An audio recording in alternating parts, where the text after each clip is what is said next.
have an amazing guest with me today. It's the first time I'm gonna do it here in person. Let's see how it goes. We're gonna talk about a little bit of everything. Her name is Amy, and she created an amazing company, a business, in order to help people heal. So she's practically a healer. She does it through her milk. She does process her own almond milk, and she adds little herbs and things like that in order again to help heal our body. So I'm excited. I don't know where this conversation is gonna take us, but we'll see. I hope you guys enjoy it. If you guys have any questions, you want to know more about something, if you have any comments, please feel free to do so. And I'm just excited. Okay, let's start. So, how are you, Amy? How am I? Yeah. I'm good. You know, there's just a lot of things swirling right now, but just in my personal life, we moved, as you know, and so things are getting settled and adjusting to the energies of a new place and new routines, and just, you know, the holidays. It feels like this quarter of the year is always a very busy time for me. It's always busy all the time. People too, but you. I have 3 of my kids have birthdays in the fourth quarter, and then we've got Thanksgiving, and we have markets closing, and you know, just the shift in the business, and then we've got Christmas coming. So, and then I moved in that time, so it's just been really busy. And trying to get some things organized for my daughters, who are my youngest two. Yeah. But yeah. No, how are you? Good. Like really trying to do a lot of more things for myself. Yeah. You know, for me. Yeah. For myself and for me. Well, it was your birthday yesterday. So yeah, that was like I decided to every birthday is gonna be my new year. It's not gonna be at the end of the year. It's just that it starts now. Yeah, it starts now. I like that. So I have the new goals, and like I said, this is one of them, and we're making it happen right here. This is one of my now. goals too. Yes, absolutely. I've been wanting to do a podcast or start my own podcast this year, so It's time to make it happen. it is time. It's time to make I'm it really proud of you. Well, I'm kind of that person that when I get an idea, and especially if I'm really excited about it, I know it's the right path. Yes. So I just go for it. Yeah. And it was funny because Samantha was with me, and she's like, "Mom, I'm getting scared." Why? I'm having fun because I was just using my credit card. It's like, I don't know how it's gonna work. Yeah. I really don't know, and I don't need to know. I don't need to know how it's gonna work. All I know that is working already. It's going to work. Yeah. Yeah, especially when we have that feeling, that excitement feeling. That's the one that we had to follow. Yes. And I'm really good at paying attention to that. It's like, I don't know, I'm having fun. I'm just gonna go for it and see what happens. That's right. So she was really scared for some reason. It's like, Mom, I'm really worrying about it. Yeah. It's like, I'm not.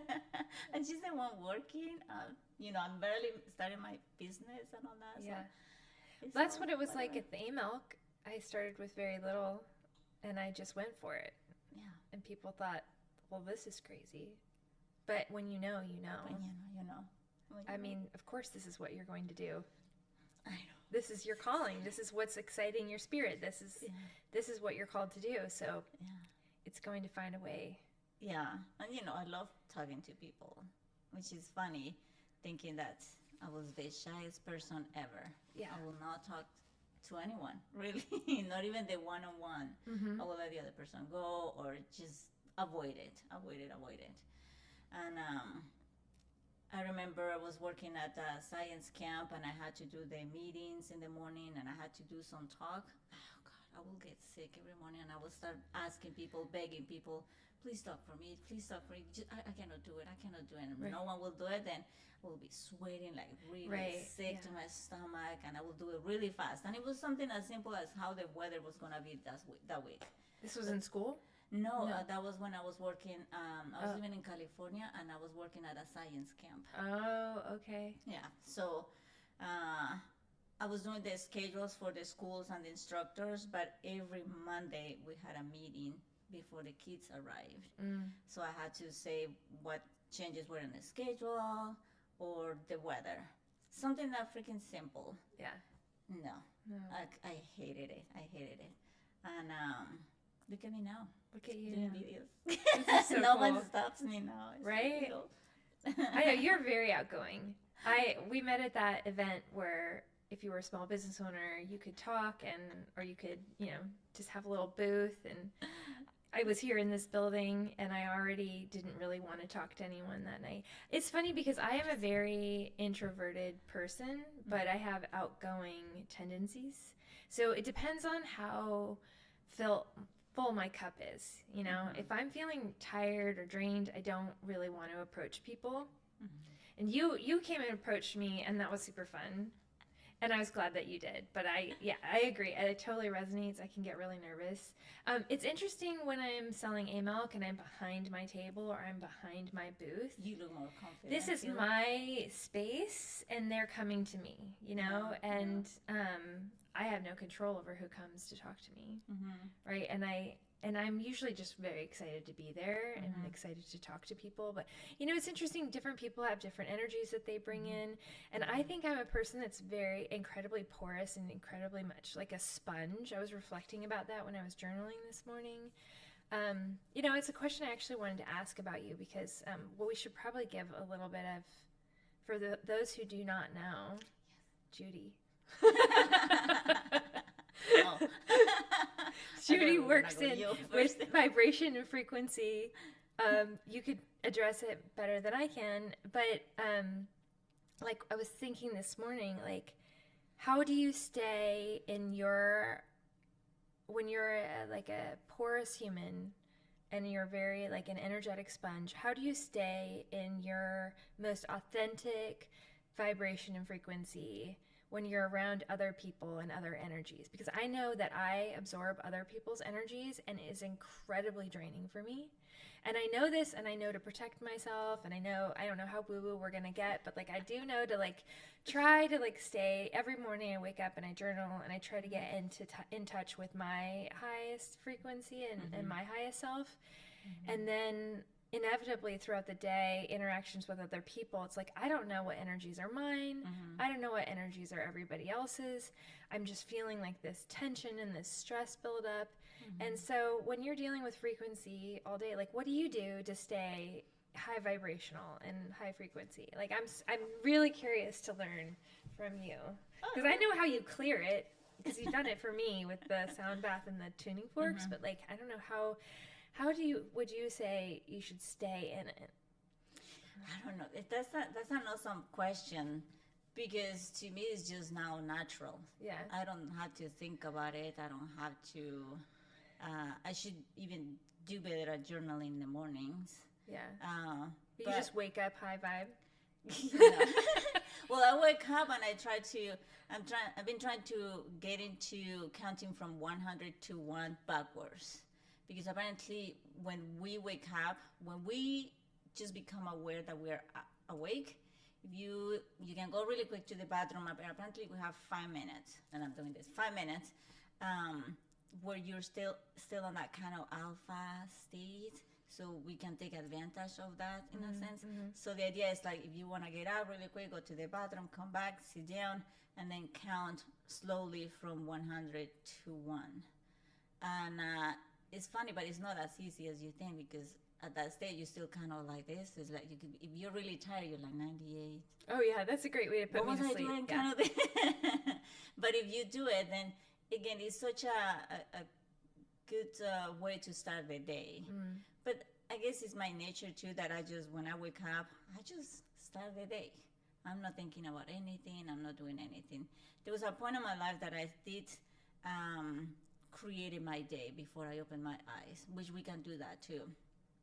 Like that, I did that when I was taking classes for massage therapists, and I wanted to get a specific amount of tips or a specific amount of clients if I wanted to do a lot of massages or not. Like so you were many. visualizing it. So yeah, I would wake up and I was like, okay, what do I want today? Because they say that it's our canvas. Our life is our canvas. and I just wake up, paint on it. You are the artist, you are the creator. What are you gonna paint today? I like that. Yeah, it was pretty cool. So it was like, okay, today, how much money do I want to get? Okay, and I started very simple. I was like, okay, how about $40 tips today? Easy. It's like, okay, can I do that? Yeah, okay, I can have that. How many massages do I want to make or have? 5 probably, because sometimes if you do a lot, your hands hurt and all that. She's like, okay, fine. And then I will just get up and I will completely forget about it until that later that day I will get like $40 tip. It's like, oh my gosh, yeah. And then exactly the clients that I needed. That's interesting. And but there was one time that I needed my hours to get my certificate. Mm-hmm. So I wanted to finish fast, but I didn't want to do too many massages. And I was like, okay, this is going to be my day. I'm going to have only one. No, you know what? Everyone is going to cancel. I don't want to do massages today. That's good. And I left it there. And I got to the school and I was scheduled 5 massages that day. And it's like, okay, it's going to be whatever it's going to be.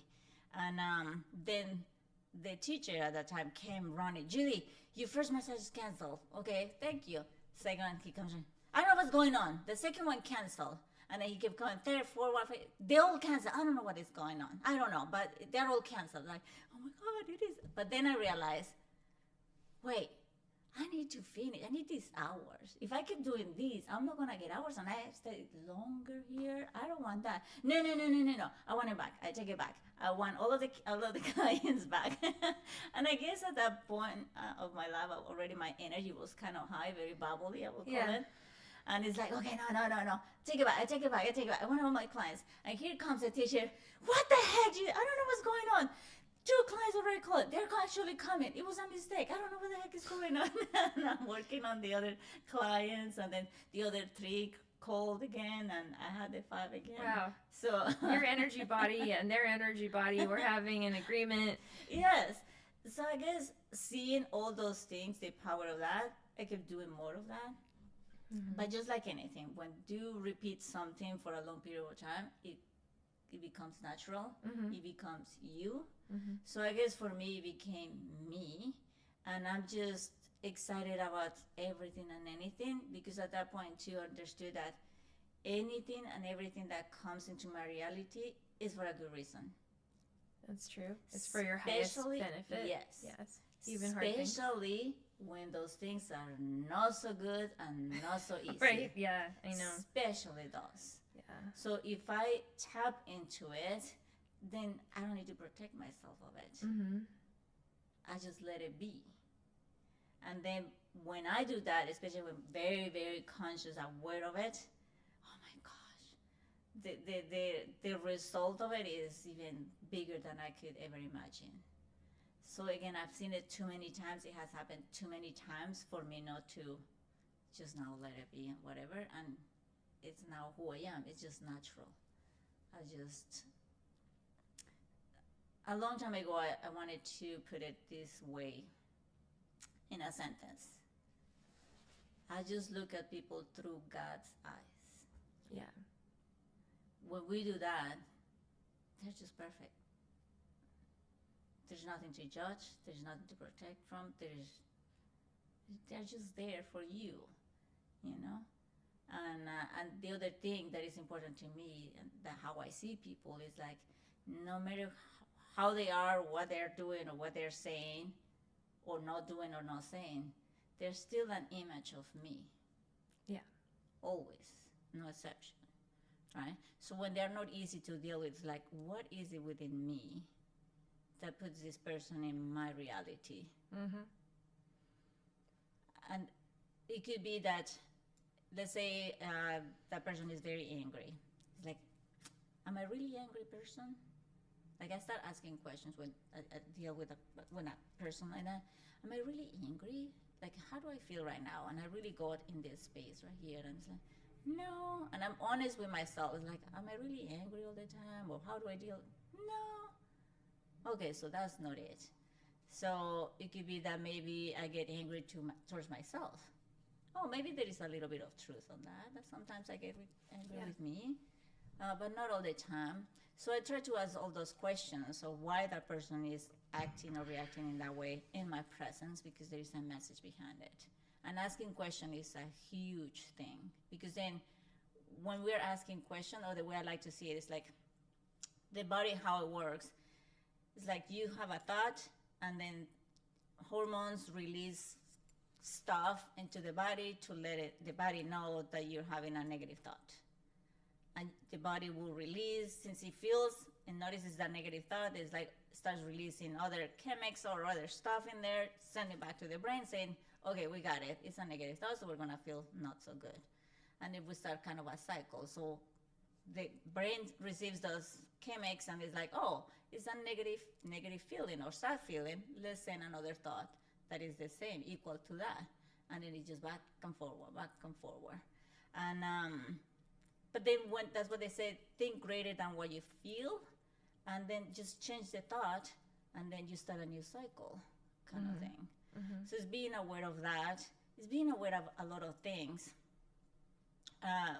But mostly, one, how you're feeling with yourself when that person is in front of you, and how you can raise your energy even more so, loving, caring, seeing the beauty of it, and you always see it.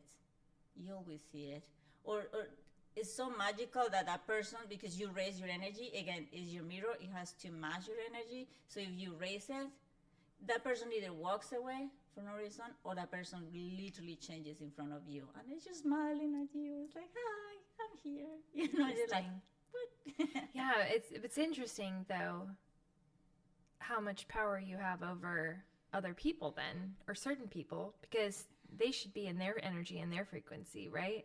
So just because you've changed your thought, I mean, how is it that it changes theirs? It's crazy how it works, and it's not just me, it's everyone. Yeah. But we're not aware of that. We don't notice those things, that hey, if I'm feeling in a specific way. A better example, if you get up not having a good day, or you start your day being all upset because something happened the day before or years ago, or I don't know, we carry that, and you get up and things fall down and you get even more upset, blah blah, and the more you feel that way, you find people that will piss you even more, traffic, one thing, and it piles up. Why? Because they're all matching your energy, and yours keeps increasing in your anger or frustration or sadness. So it's matching that. And at the end of the day, you're like, I have the worst day ever. Like, get this off me. Yes. But then what happens when you get up so feeling good and happy, and everything is working out fine? Yeah. And people that you find, everything. At the end of the day, I had the greatest day of my life. It's not because this and this and this happened. You all did it. You did it the entire day. Yeah. The moment you get up, you get out of bed. Yeah. So if you're aware of how do you want your day to be, then you will want, knowing that it's gonna make it happen according to how you feel, then you do your best to feel good now, right? And it's not about controlling people, but this is your universe. Let's talking about you. This is your universe. And this is my universe. So it will always match how you're feeling and what you're thinking together, right? So it's not about, okay, I'm gonna go today, I'm gonna control that person and tell her what to do, because at the same time, it doesn't work that way. Yeah. It's more of if I feel good, I know that I'm gonna find people that are gonna resonate with my energy. And if they don't have the same energy, they are not gonna be in my reality. It's that simple. Yeah, no, that makes sense. Right? So I remember one time, maybe I already told you this story, I didn't have money in my bank account. And, you know how sometimes they send you this propaganda or promotions of, if you buy this magazine for $1, blah, blah. There was something like that. And I guess I accidentally clicked. I don't know what happened. But it was like the National Geographic magazines. It's like for $1, subscription for $1 kind of thing. Well, I didn't even have $1 in my account. So somehow they charge my account, and so they charge $4. But the bank, for each dollar that you don't have in your account, they charge $35. Yeah, I know. Oh my so gosh. I freaking didn't have $4. I didn't have $100 and something in my account, so I was so upset. Yeah. And I went to the bank, and I know I was upset. So the first person was like, "This is ridiculous. This happened. It's happened. I need to stop that right away because I didn't order those magazines. Blah blah blah blah blah." Right away, they're like, "Sorry, we cannot help you. You just have to pay that money." But that doesn't make any sense. I don't have $4. How am I gonna get $100 and something to pay you when I didn't even have $4? I cannot do this, and you can cancel it. Nothing. So the lady, they took me inside to an office and all that because I was pretty upset, and they kept saying just no. But the lady said, "I'll be right back." It's like, okay. So I realized, I stopped myself, and I realized, like, wait. If it's true that everything is a reflection of me and that I have control over this, I should have control over me right now, first of all. It's like, how am I feeling? It's like, yeah, it's so frustrating, but I'm not seeing the beauty of it, so let's see if I can see the beauty of it. It's like, okay, well, maybe the universe is telling me that I do have the money. I just don't see it yet. But I be in charge, so I guess I must have it because the bank keeps telling me, you have to pay this, and I have to pay it, so I must have that money somehow. Okay, how does that make me feel? I feel better. I feel more relaxed. It's like, okay, are you really honest with yourself? I feel I feel better. And then I just smile, talking to myself that way. And it's like, okay, it's like, fine, I'll figure it out. The money's there. I'll figure out a way to pay. It's good. I feel good. But it was... You have to be so aware of really feeling it, just not words. Fine, I feel fine. It's a different attitude. It's like, no, I feel good. This feels good. Yeah. And as soon as I felt that way, I was sitting this way, and I turned around, and there's another lady coming. It's like, hi, how are you? Very bubbly. It's like, is someone helping you? It's like, yeah, someone is helping me, but it's okay. They couldn't help me, so it's fine. It's like, no, what is it? Well, this and this and this happened, and it's like, it's okay. You know what? I see the beauty of it. I will figure it out. I'll pay. It's fine. Thank you. No. Let me check. Oh, don't worry. Money's there. Don't worry. You don't have to pay anything. Blah blah. Money's there? Yeah, I mean, at least they removed that. They removed didn't have the to fees. pay. Okay. Yeah. So I couldn't believe it. Yeah. It was me. Yeah. It was nothing else. So. Yes, we can control the person, but not in that sense that people think. It's so complicated. I've been really thinking a lot about it, but it's hard to think about it clearly because it's such an abstract concept. Mm-hmm. But there are multiple realities, and this is new for me. Like, I was telling my friend yesterday how I used to, like, when I was little, I believed in religion. I was raised Christian. I believed there was a jolly old white man in the clouds that was God. Yeah. And that there were consequences and the fear of God and all these things, but I never quite felt right in church. I just didn't feel like this felt loving, like it just didn't. And the whole idea about not worshiping idols and then their idolatry everywhere, there was just so much that was in, like, I don't know, conflict. Mm-hmm. And I just didn't feel the love there all the time. Like, sometimes I did, but just the rigidity of it all. And as I've gotten older and I've changed my definition of God and my definition of religion and spirituality, I have changed so much, and it keeps changing. My definitions keep changing. They keep expanding. They used to be linear. Now they're like 5D. So this concept just came to me in the last few weeks that kind of has blown my mind, that there are multiple versions of me right now on multiple different planes in multiple fields, or maybe there's one field, I don't know, but that when I'm feeling down, that is the version of me that is my lowest frequency vibration me. And when I'm feeling high and everything is going great, that's my highest version. And I can time jump, or I can, timeline jump just based on how I decide to show up that day. And my entire reality can change completely based on like what you were saying. Well, maybe there is money in your bank. How do you feel now? Like the more I learn about manifestation and the more that I practice these things, it's still very difficult for me. Don't get me wrong. I haven't figured it out yet, but it's, you know, I definitely agree that you have to believe you have what you want right now. So when you were saying, oh, well, maybe the money is there, you were like, well, the problem's already been solved, so of course you're going to feel better. Even though the problem hadn't technically been solved, maybe there was a version of you on a different timeline that had solved the problem or had an abundance of money. You know, and so when I wake up and I'm in kind of a low frequency, I always journal and I do a lot of affirmations, and that always like gets me into my energy and gets me into my frequency and gets me like feeling good. And I'm like, I even have started doing the tapping.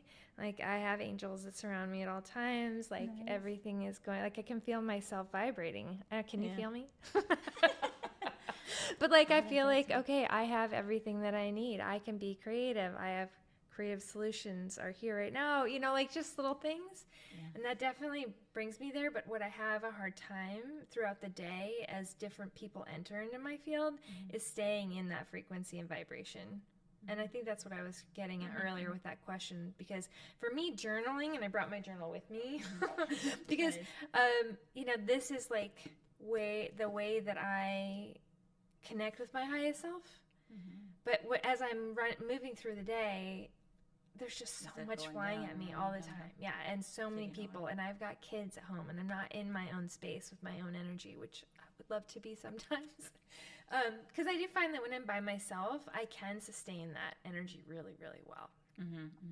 But I'm really susceptible to other people's energies and frequencies, which is why I really don't like to hang out with a lot of people. I'm very selective about who I hang out with and when. Yeah, but that's the thing. Once you believe that other people will lower your energy. Yeah. And that belief is really strong. I mean, you just said it. Well, my kids do. I think that that's the most pressing thing right now is that, and I've been working on something with one of my daughters, and I think it's working. But my youngest daughter right now and I are really struggling with school and power struggles and like trying to get her to go to school. And she's 16 and she's going through a rough time. But like the energy at home is very much wrapped up in these like disconnects, you know? And they're teenage girls and they have teenage hormones and they're going up and down and they're not following what I think we should be doing, you know?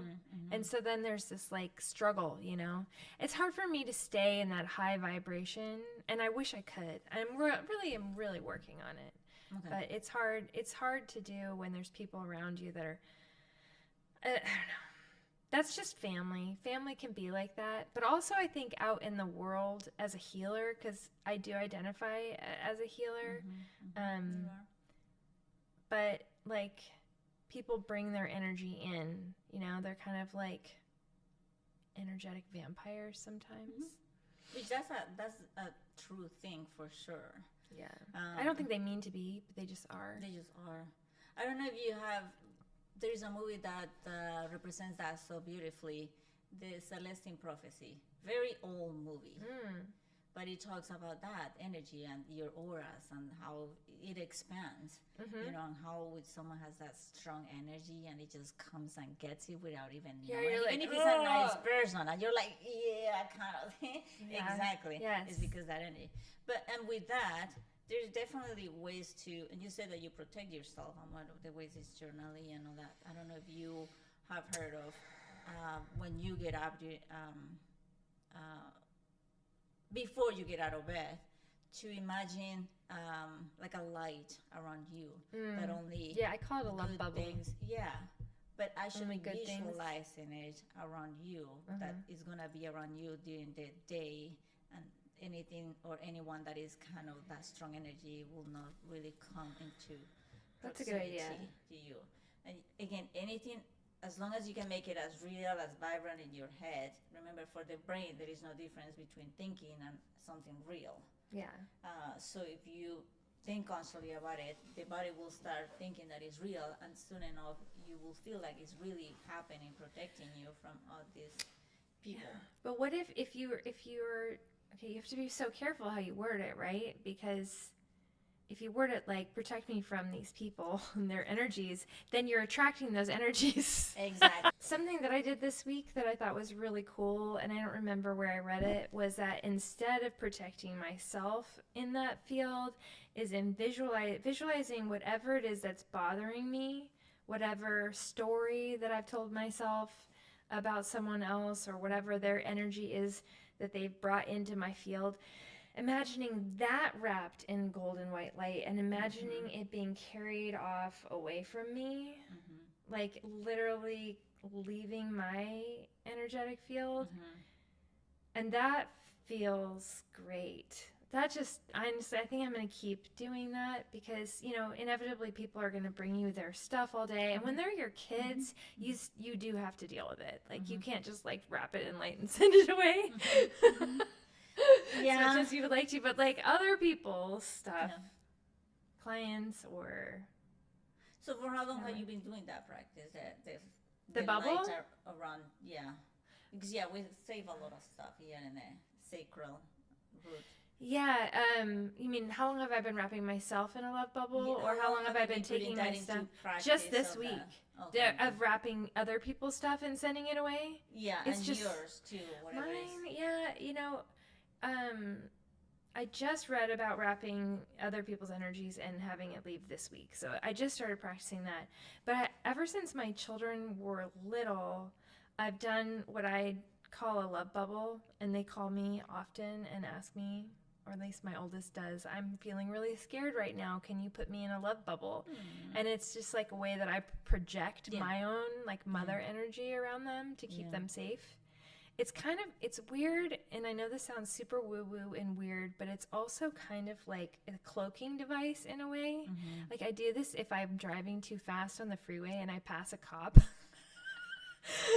I put myself in a cloak, like an invisible cloak, or I turn myself into a butterfly, and I shapeshift into where they can't see me anymore.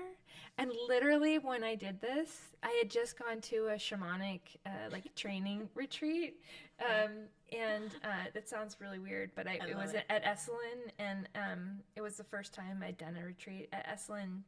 And we were learning these like shamanic things, and shape-shifting was one of them, which I thought was so bizarre. But as I was leaving Esalen, I was driving really fast, and I was like, this is a great time to practice it. So I turned myself into a butterfly. And sure enough, the cop turned its lights on, was chasing me, turned myself into a butterfly, and it flew past me. And I'm telling you, there was not another car on the entire freeway. And I was completely going like 10 miles an hour faster than I was supposed to be. It's like he was probably like, where'd she go? Where'd she go? I love it. I know, it's super cool. I love the woo-woo stuff for sure. That's my thing. That's our thing. It is our thing. So see, you can see the power that you have. You're right. Which I was gonna say that next. If you think that you can create a bubble to protect yourself, then you're always protecting yourself from people, and they will always come to you because you always have to be protected, because that's not your new belief kind of thing. So I love that you do that. That you call it different and you see it differently, because it's true. But there are definitely many ways to kind of, then let's put it a better way, raise your energy now. And for me, asking a lot of questions right away too helps. Like, I was just not long ago talking to a friend of mine about that. It's like, it's inevitable that things are still gonna trigger us. But again, it's still an opportunity, because there's still something within us that needs to come up to the, in front of us for us to see it and do something with it, right? Besides being mad and frustrated and adding more to it. So being aware of that, my friend started to get very triggered by what I was saying, So I was doing it, I guess, to her. I was triggering her, which I don't know if you noticed too that when you believe in these things and you're more loving and more caring and all that, you trigger a lot of people too, which is interesting. You love them more and it triggers them more. So somehow it triggered her. And she started saying a lot of things back to me. So when that starts happening, I right away go to this space. I don't know how to explain it other than put all my attention here. Like I can still hear what she's saying, but right away I go here. How am I feeling? How is that making me feel? And at some moment she says something like it was like, I don't think I will be able to ever live with you because you're a dangerous person to live with, kind of thing. It's like, so it triggers like, oh, it's not that a friend will say that out loud and think that, but I know it has nothing to do with me. It's what I'm, that is triggering something that she doesn't want to deal with it at the moment, which is okay. But then I went right away. It's like, whoa, how that make me feel? Because I felt like my body kind of, my heart started beating a little bit faster maybe, and I think my body was feeling it. It's like, that got to me. It's like, okay, take deeper breaths. And I just try to relax, because remember that what I'm thinking, if it makes me feel sad or angry, is really not true. Right. And that's what is considered our guidance. And she's like, okay, I was able to calm myself down, taking deeper breaths, not being judgmental, not being angry at her, not replying back or anything like that. It was just more like, okay, how am I feeling now? Like, I feel better. Where is that really coming from? It's like, well, maybe something here is like, it does make me sad that someone will say that, because that's never my intention. And I always have to tell people, if at some point of my life and your life, or at some point, who I am, what I say or what I do hurts you more than helps you, I'm gonna step back. Yeah. Like, I'm not gonna be part of your life as much anymore, because that's not my intention. It's never my intention to hurt you. But I'm also aware that a lot of times I'm very honest. I will tell you the truth how it is, and truth does hurt. But I'm not saying it to hurt you. It's just like a lot of times talking woo-woo stuff, my intuition or whatever it is that takes over, maybe it's an energy or an entity or something that is there for that person. Okay. Yeah. It No, starts that happens to talking me through too. Yes. Yeah. And it just, you don't have control over it. It's just like, it just comes out. Yeah. And again, that triggers a lot of people a lot of times, because it's not that it's bad, it's just a bigger truth for themselves to take advantage of it. It's an opportunity for them. But because they are not prepared, they don't see it as opportunity, they see it as an attack. Right. Right? Well, they're not maybe ready yet. They're not awake enough, maybe, or just aware enough. But for this, whoever is trying to pass the message, doesn't matter. Like, I don't know if I know you're like ready. The timing. Yeah. Ugh. And it's gonna just repeat, and that's what I tell them. It's like, you might not be ready, but at the same time, you are ready. Otherwise, it wouldn't have been said, right? It's still an opportunity. And for this greater energy, universe, however people want to call it, it's like, how about now?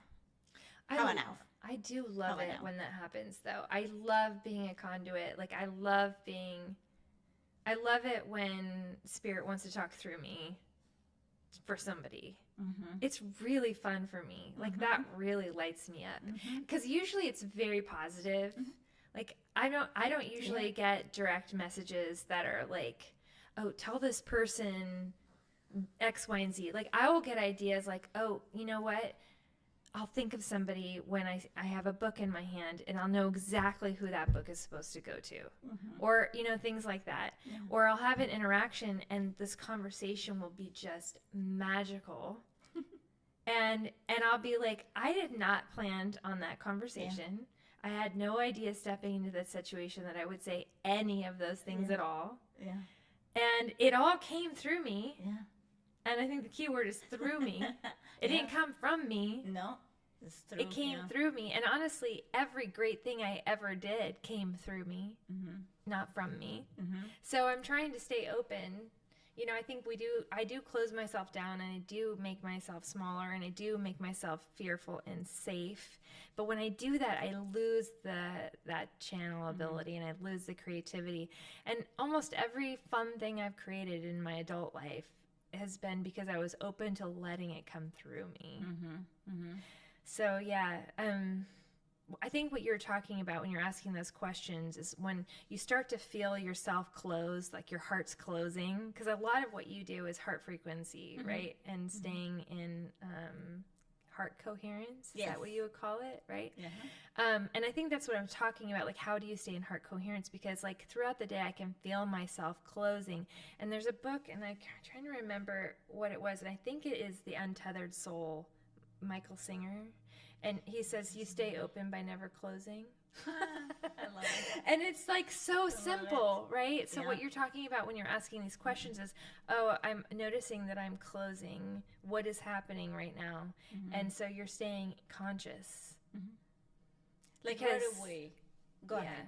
Well, I'm just saying that, like, you have, in every human, in every being that's alive, there's a consciousness, and then there's its beingness, right? Or there, there's this, like, there's thought and soul, and we so often can get stuck in the thought, and I often get stuck in the thought. Things should be this way. Things need to be organized this way. Things shouldn't be like this. Things should be like that. It tears me up inside. Yeah. Oh, and I know. It's tiring. It's exhausting. It's too much. It's exhausting. I collapse at night. And I just think if I could just stay open and surrender and just let things be and flow through me, that would be great. But yeah, just like everything, just practice. And you were able to see it when I connected you to the heart math. I really struggle with that. You're like, make your heart beat. Like, you're like, think of a happy thought. Now breathe. No, you're not breathing. Breathe. And I'm like, okay, I can breathe, but then I can't think about my heart. Oh, feel it. It's not even thinking, it's feeling it. I can't feel my heart. Yeah, which it happens a lot when people say that, because that means like the disconnection that you have with yourself. That's all it is. I mean, it's not a bad thing. Yeah. It's just like now you're aware that, oh, I need to connect more with this part. Which that's the next thing that I was gonna say though, that the importance of connecting with this one right here, and not so much the thinking, but once you connect with this one connect with this one first, it's easier to have better control over your thoughts. Yeah. There's a term that people throw out all the time, being embodied, and I think that's what you're talking about, is being able to connect with your heart so that you realize that you're in a body. Like, I feel like my spirit is so strong. I identify very much with being like a fairy or a sprite or like some other energy that just, like, I'm having this human moment, right? But I really struggle being in this human body. So I'm like all out here, and everyone's talking about being embodied, and I think all these years I'm like, why would I want to be embodied? Like, why? No, I want to go back there. I want to go back into heaven. I want to go be this, but like we chose to be here. Like I chose to be in this human body, and I need to be embodied. I need to bring that spirit into this body for me to alchemize and grow, or for whatever purpose or reason I came here, right? Which is funny that you see it in a way that is embodying it, but when you connect with your heart, you're actually doing the opposite. You're going back to where you want to be. That spirit realm kind of I've always connection. felt like I've got this thing that I have to take around with me, you know?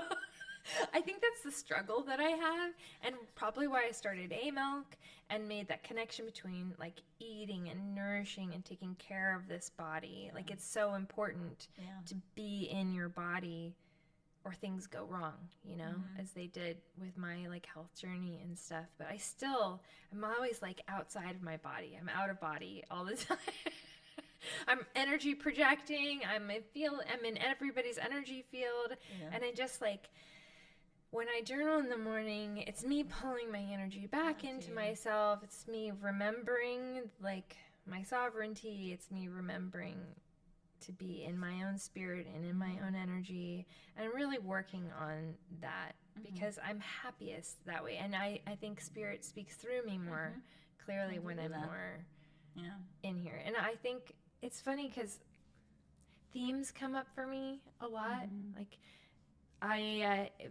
it's either in social media or books. That's how I'm spoken to, how I'm talked to by my guides. You know, I'll read something and I'll be like, oh, and the next thing I'll open something up, confirmation, and then I'll open a video and confirmation. It's like boom, boom, boom. Everybody's telling me right now that I need to do something. And today's theme, I was like journaling. I was like, today's theme seemed to very much be around sacred pause, sacred rest, going inward, retreat, which is interesting because it's the time of the year too. Like to go to hibernate and to go in. And I think I'm talking about like I need to pull my energy back in and I need to get, because there's something in me that's wanting to transmute and transform and to be birthed through me, and I can't do it when I'm like in chaotic energy, like fragments all over the place, right? So calling my energy back in, taking a moment for sacred pause. Like it was very hard for me yesterday to not go with you and Tanya to do that fun retreat day, because I knew that would be so fun, and it was your birthday, and I wanted to, but I was like, no, my energy is all over the place. I'm going to spill my energy out all over them. Like, I just need to pull myself back in and have a little, like, sacred rest day kind of thing. It wasn't super sacred. I cleaned my house, but at least I got myself, like, you know, I got myself together a little bit better. But yeah. You know, you will see the video, and I would like you, when you watch it, to pay attention how you're expressing yourself. How I'm expressing myself? Mm-hmm. Yeah. Okay. I will be so curious about what you think. Because I'm all about, again, loving, being positive, and awareness, but also how we speak and paying attention to how I'm saying things, the vocabulary that I'm saying or using. And if you watch the video, you say, this is hard, this is problematic, this is all the words that are just making you more right. It's so hard for me to connect with this body. Oh, okay. You know? Yeah. So when you use the word hard, you will always be right because you're that powerful. Okay, so then I make it harder. Yeah. And that's why it feels like you're getting there, but you're not really getting there, because you believe and your energy is going towards hard. Yeah, that's true. So if we can change that, it's like, it's not fun to connect with my body. That's completely different, you know, because apparently for this energy field, the word no doesn't really exist, right? Okay. So all your energy is going to the word fun now, and the feeling is already there. Yeah, it's so not fun to connect with my body. See, like I can even say, like, put all of the energy in. It's like, oh gosh, it's not fun to connect with my body, right? So that energy is going to the word fun, and we see fun as a fun thing, a big kind of good thing, right? So the more you repeat that, the sooner you will see that it's fun to connect with your body. That's kind of why I'm doing the thing, like creativity is flowing to me, and like I'm having fun right now. Do more of that, but because you're doing that for how long? How long do you do this? Like 20 minutes. Okay, and the rest of the day, what do you do? This is hard to get connectivity. That people are hard to connect to. So I think those 20 minutes, you cannot cover them up with the rest of what you do. I think that's what I'm saying. Yeah, I'm like, I was asking because it's pertinent for me. I've noticed that staying in that energy, that positive frequency, that positive heart coherence, that positive vibration, the way that I start my day, it's been challenging to maintain it. Challenging. I know, but I'm trying to figure out how to say that it's not a negative. I think I have heard about people who do instead of journaling or doing the tapping before they go to bed, like right before they go to bed, and then again in the morning. I think I'm going to start doing that because something keeps coming up for me is this concept of discipline and routine. And I've let myself sort of just kind of go with the flow. And I think for me, success in everything comes from holding myself accountable and holding myself to like my dreams and my goals and doing the tapping or doing the journaling and as if I already have it, as if I have what I want right now, right then, like what you were saying is staying in like the positive energy, and I have this right now. I feel like my goals are going to be more easily achievable There you go. as I see that, and also even Yes. I know that even for with my daughters, the relationships that I have with them, that I can use this. Like my relationship with my daughters is really beautiful and positive and loving, which I'm seeing with my oldest daughter. Like as I give my daughter more love and attention, she heals, and our relationship is better. Like things like that. So I'm like literally tapping that into my body and into my reality. And I love it. And I think that if you could do it, add more hours to it instead of adding just the 20 minutes. That's why a lot of people don't want to do or don't like to do this kind of job. In the sense of working on yourself. Because it's a 24/7. It is. It never stops. Yeah. But it's so rewarding. It is. At the beginning, it might not be easy because there's so many emotions. There is so much past and memories and all that. So trying to work on that is a lot. And if it will feel a lot, it sounds like a lot, and it is a lot, right? But at the beginning, in the long run, it gets easier and easier and easier, and I guess that's why I'm coming to a place now that is like, it's just easy. It's just is. It's just easy. You know, it just is. Yeah. But then people, because it sounds so much, they don't want to do that work now. They're not ready. This is the work I want to do all day long. Like I would much rather do this all day long. Than my other work. Yeah. And what is that telling me? What information does that tell? I mean, really, I just have to figure out how this can provide income, you know, to be in that it's just space, letting because go you of have all to that. work. I actually journaled about this today. I was like, you know, I need to stay disciplined and routine. Like if I stay in this energy, then I can think about going to work as just running in to accomplish some tasks and running it back out to do this. Like it's, you know, you don't have to think about your work as, oh God, I don't want to go do my work. Yeah. Even though my work personally is my own creation, right? Yeah. I do work that I created. I created a job. I created a business for myself. It should still be fun, you know. But literally, they're just tasks that need to be performed and done. And I want to have more time. I want to create more time for me to do things that feel more aligned and more spiritually aligned and like light me up, you know. Okay, before I say the next things, I want to, for everyone that doesn't know Amy, she's an amazing woman, and the best way I can describe her and always say a milk, and as soon as I say a milk, everyone knows her, is because she makes her own almond milk and so many other different type of milks. And I remember when I met her, the reason I was so attracted to you was because all your bottles, your milk and all that, they had positive words. And I'm all about positive words. And again, going I'm back beautiful. to that, I'm beautiful and all I'm that. abundant. Yes, and her milk, or your milk, is so delicious, and more people definitely know about you. So everyone, a milk. Thank you. Thank you. It's very, very much appreciate that. Yeah, the milk started because I was trying to heal myself. And those words of affirmation made me feel more beautiful, made me feel more special, made me feel more abundant. And knowing, like, I still infuse my life force energy into the product. So when you're drinking a milk, you really are drinking my love and my affirmations and my desire for you to live your most abundant, beautiful, happy life, which is accessible to all of us all the time. We just make it more difficult for ourselves, and we need to be, as evidenced by this conversation today, because I still do it myself.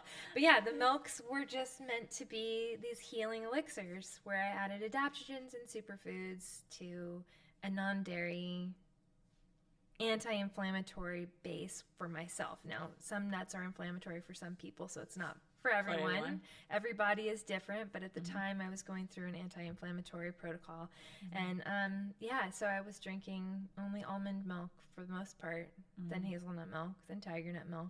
But you know what I'm saying. So yes, and it does taste delicious. You feel the difference from any almond milk from the store or anything. It's like the milks at the store, they just don't have flavor. They just we all notice that we're good at noticing the difference, like chemics, like or water, or there's nothing the plastics in it. Yeah. and the aluminums that get All leached that in there. stuff. But Yeah. you know, it's true. Like food is energy. Like it is an energy transference. And so when a company is producing something, a food, and their goal is just to make money, then when you're drinking that, you're not getting as much nutrition as you are when, like, my goal for you is I hope this lights you up inside. I hope this helps contribute to you having the most magical day.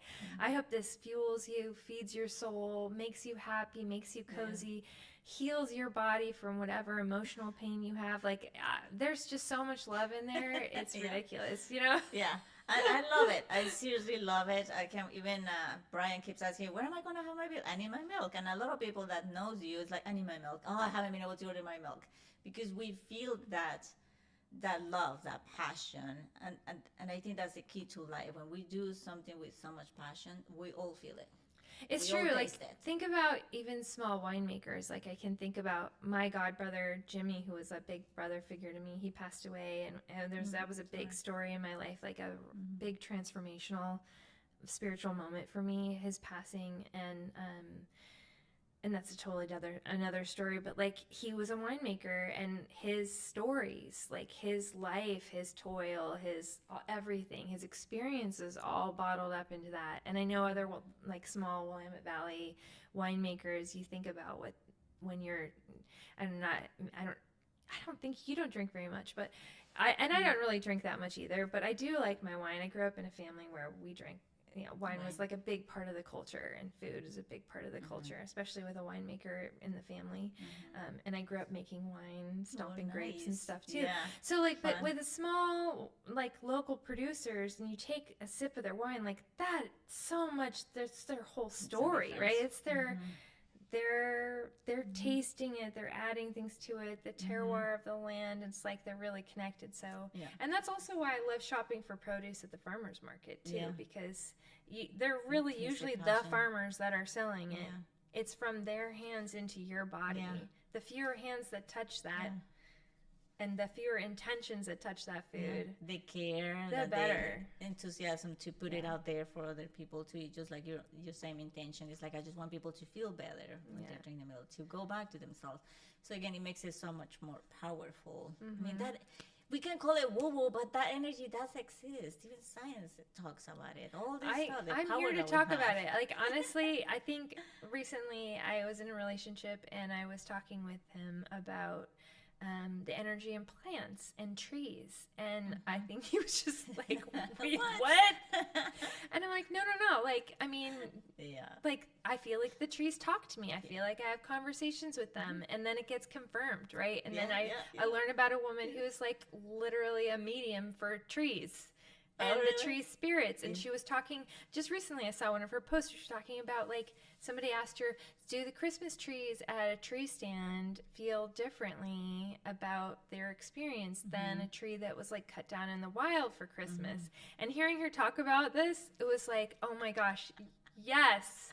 She's like, well, okay, so I asked the trees, and, you know, yes, they've been cut down, but before they've transitioned, their energy is still in there. So if you tell that tree, like, oh my gosh, you're the most beautiful tree, thank you so much for blessing my home, and you're going to get so much magic. That tree's energy, that tree's spirit has not transitioned yet. It is going to bless your home with so much joy and so much magic. And that is what people feel when they come in the milk space.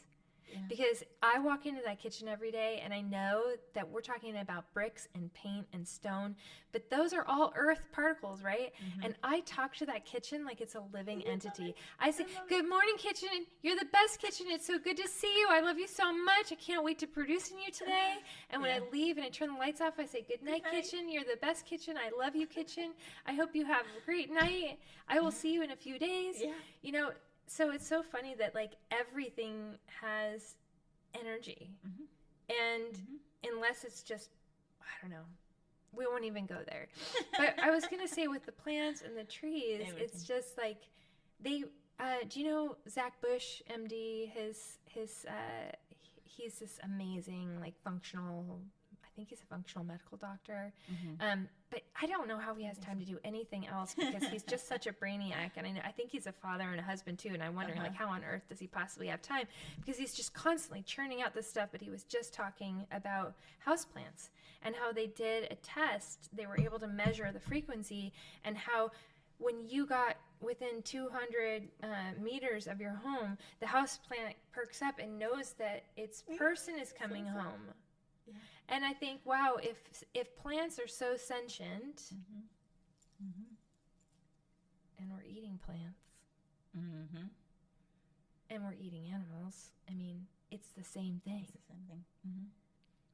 But that's a different topic altogether. I don't want to offend the vegans in the room, but just like, I think when you're eating, if you truly want to nourish your body, and this is a fun segue into another thing that connects us that I would really like to talk about a little bit today, the medical medium, but like just eating is not going to be as nourishing for your body as consciously looking at the food, thanking the food, imagining the food healing your body.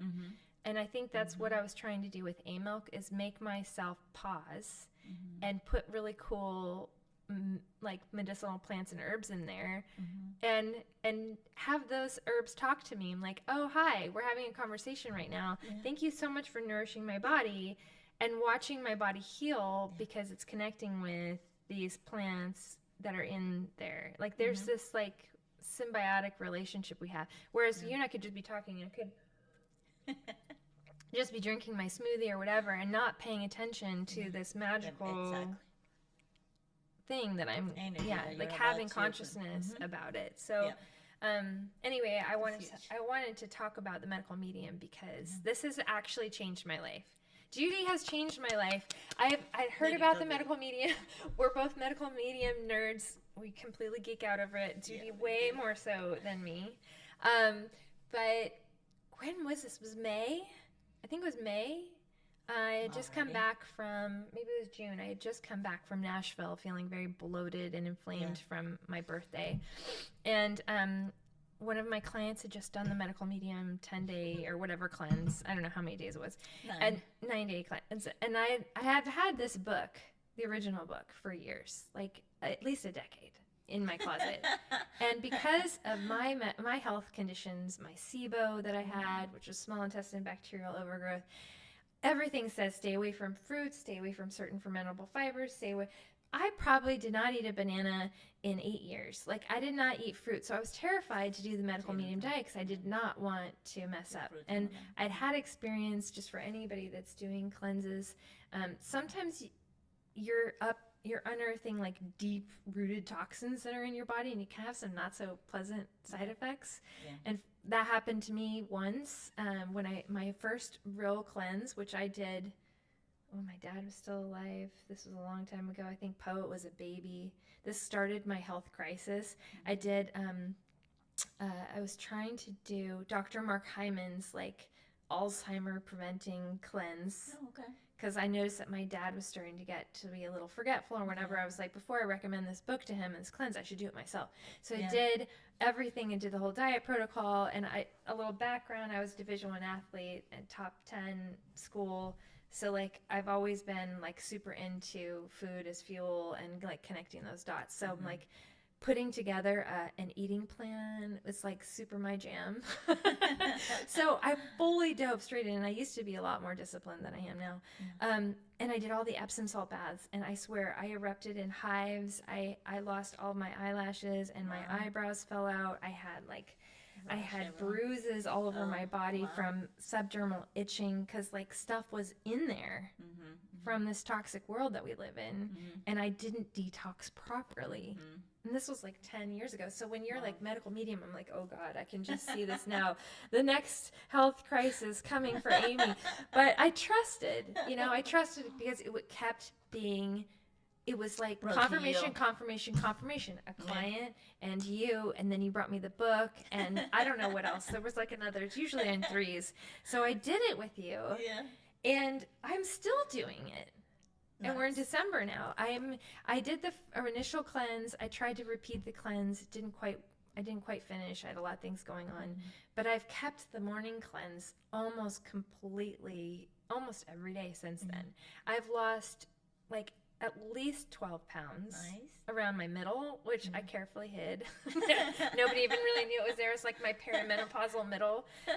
But like I have pictures. I took pictures of myself wearing the same jeans every day. Like within like 2 weeks, inflammation gone.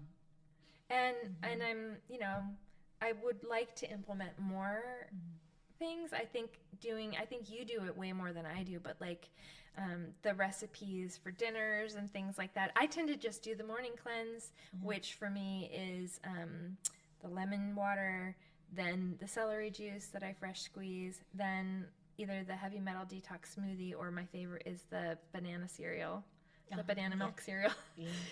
And I don't have any fats until afternoon. Yeah. And then I basically eat whatever I want. Even things that were inflammatory for me before, like some dairy or some gluten or whatever, wine, chocolate, whatever. I can pretty much, like my liver, I detox that liver every single morning. Yeah. In a way. I can imagine how great I might look if I did it all the time. Like, not that looking great is that important, but I meant like glowy skin or, you know, just like no bloaty gassiness or like, I mean, we have to live and we have to have fun and we have to enjoy whatever's presented, and not everyone eats like that. But when I do eat like that, my life is just awesome. I feel awesome in my body. My relationship with my body has really changed. This is maybe TMI, but like when I wake up in the morning, I just kind of hold myself and I say, oh my God, I love my body so much. I love my body. I'm not like picking on myself anymore. I don't feel overweight. I don't feel like I'm hurting. Like I just feel good in my body. And I tell my body that. Nice. And it feels great. Yeah. But yeah, I think it's harder in the winter for sure, because like I'm in Ayurveda, I'm like Vata Pitta, and I don't do really well digesting cold raw foods, especially when it's cold outside. So what are you doing? Like, how are you making like steamed vegetables all day? I do a lot of potatoes. I don't know why I got into potatoes. I love the potatoes. Just the regular now that I'm not potatoes? afraid with the potatoes. No, I do the medical medium potato salad that has the cucumber, radish, dill. Sometimes I put cilantro, green onions. Yes, cucumber in it? Yeah. You put slices of cucumber and radish. I love that.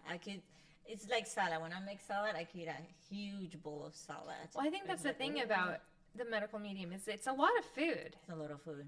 And I think you need a lot of food because you need all that fiber and everything for it all of the toxins to bind to it to evacuate your body. But it reminded me when I mentioned it to you, your first reaction was like, oh no, I did a cleanse not long ago. I don't think I'm ready to do another cleanse. And my first answer was like, no, you eat more. Actually, you don't need to not eat. You actually have to eat more, depending on which one you choose. But you have a schedule of what you're gonna eat, and it's very specific and all that. And I'm not good at the schedule of eating a lot. I guess since I was very little, I was a little kid. My mom was taking us to kindergarten, and I remember being there, and all the kids would sit in front of me. Eat, because I will not eat. I didn't like food like at all. It didn't go with me. Now, fruits, vegetables, and all that, okay, anything, all the time. Yeah, I love fruit. So it's like I loved it. My body knew it at the same time. So for me, it has always been easy either not eating or eat something simple. So I wasn't a big of a cook until, again, I met medical medium, because it feels, like you were saying, so nice to not have a bloated stomach. It is so nice. It's nice to feel good all the time. Yeah.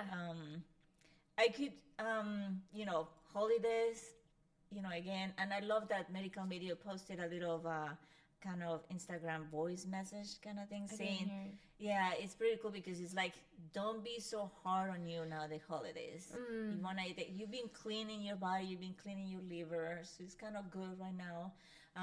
So if you want to eat a cookie, go ahead and eat it. Well, it's better not to eat it or not to eat all these food that holidays, but go ahead and eat it and don't feel bad about it. Just as soon as you get a chance, go back to your cleaning and it will be fine. Yeah. But it doesn't help because you're right. Like, if we talk to the plants, they do hear. They do every night too. Good night, babies. I love you, babies. Yes, See you so tomorrow in the many. They're so morning. beautiful, yeah. So, because I know that energy. But again, how we talk to ourselves too, and most importantly, anything that we put in our bodies. So for me too, it's not just what I eat, is how am I gonna eat it? Because most people, what we are used to do is like, I know this is so horrible for me, hamburger or piece of pizza. I know this is horrible for me. I shouldn't be eating this. I'm gonna get sick after it. And they eat it like that. So they already put that energy that it's horrible, that it's gonna be bad for me. I'm gonna get sick and all that, and they're eating that. So you're right. It's better not eating it if you're gonna eat it like that. But what I learned a while back is like anything that I eat, I put into my body. Even when COVID, that we had to get the shots, I didn't want to do it. I didn't want to get the vaccines. Like, I do a lot of things in my body to take care of it, so I don't need to get those vaccines. Yeah.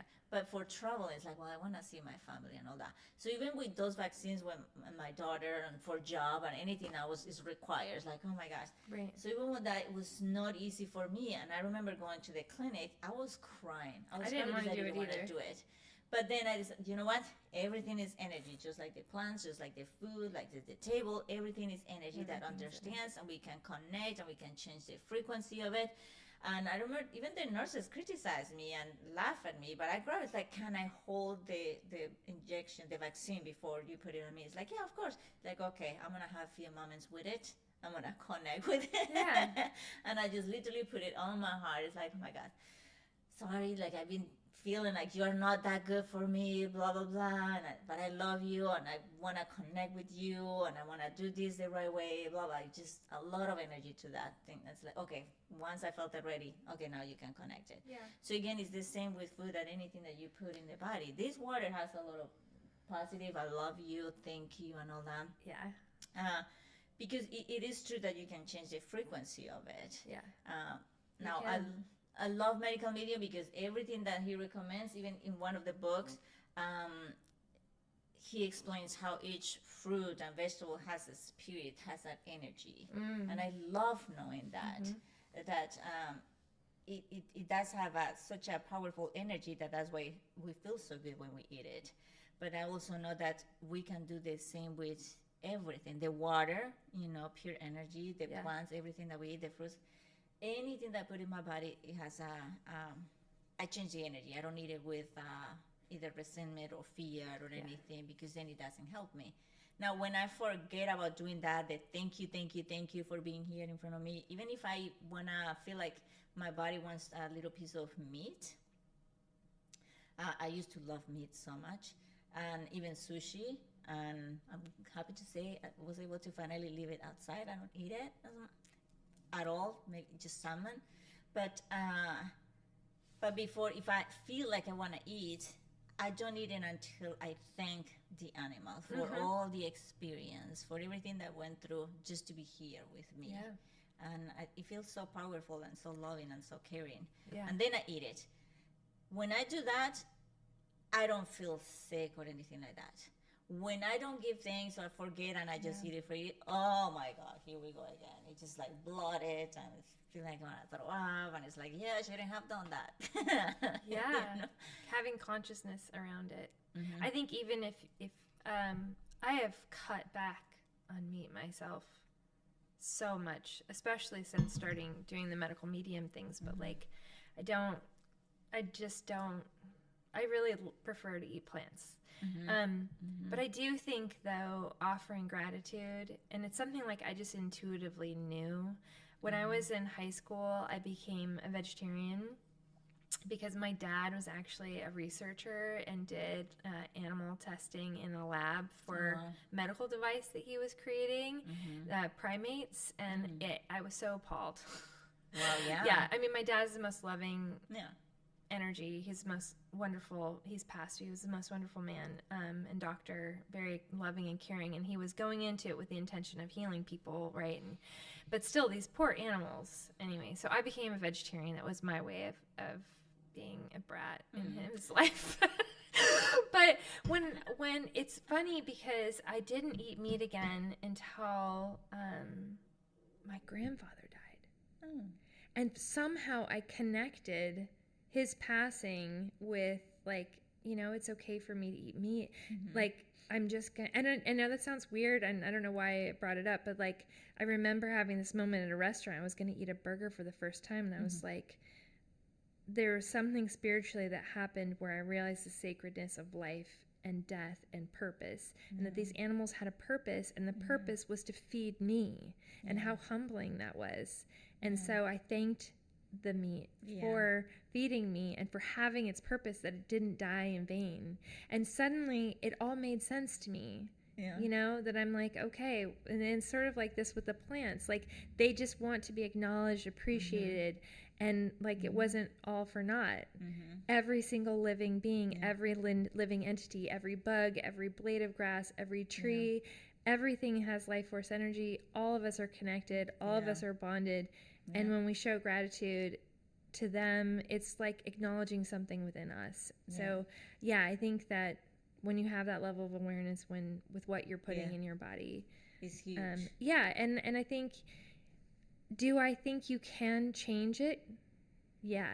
I think you could probably eat or drink boxed almond milk in the store, have a moment with it, and alchemically change it so that it does taste good and amazing and does amazing things in your body. I think you could probably take something that wasn't organic and you could put your energy into it, and it could change. Yeah.